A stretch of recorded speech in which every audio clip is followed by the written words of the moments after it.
It is February in Zone 6 and it's about 10 degrees and we've got at least 9 inches of snow on the ground. But the good news is there are still plenty of seeds that can be started indoors in Zone 6 in February. Now, one of the biggest and most important to me anyway, crops that I get started in February are my brassicas. So that's all of my cabbage, my cauliflower, broccoli, kale.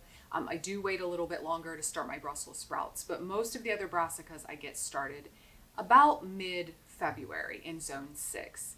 Now, I've had questions from folks asking about starting those crops in January, and I tend to wait, and the reason for that is because I found that cauliflower in particular is especially sensitive to transplant shock. So basically what I have found is that if I wait too long and let those plants sit in their seedling plugs for too long before transplanting them, a lot of times they never come out of that transplant shock.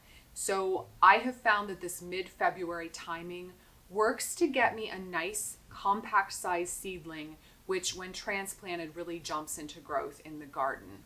Another group that I get started in February is my celery and celeriac. Those are fairly slow to get started, so I like to give those a nice long lead time, even though those won't be transplanted out till the weather is quite warm and all danger of frost has passed. I will also do succession sowings of all the leafy greens that I started in January. I'll basically come in and do another sowing of those in February and then again in mid-March.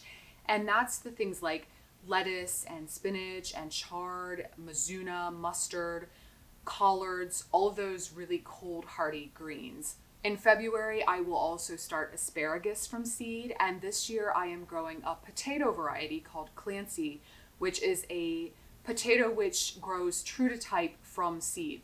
I like to get my green onions or scallions started in February. Now, if you recall, for my bulb onions, I get those started in very early January, sometimes even late December.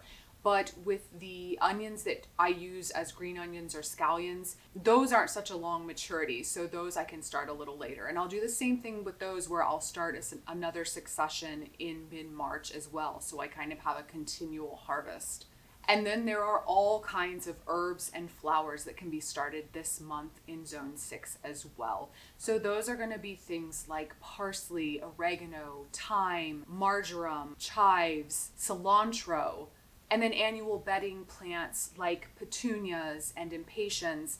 I'll do a later sowing of my violas and pansies as well for spring planting. And then many of my perennial flowers as well. So things like verbena, asclepias or butterfly weed, hollyhocks, rudbeckia and foxglove, and there are many more, but I don't typically start a whole lot of my perennials from seed. I'm sure some of you flower folks out there know of many more that can be started in February. And be sure to subscribe to my channel, Growfully with Jenna, for more updates on what seeds to start each month. Thanks for watching, and I'll see you next time.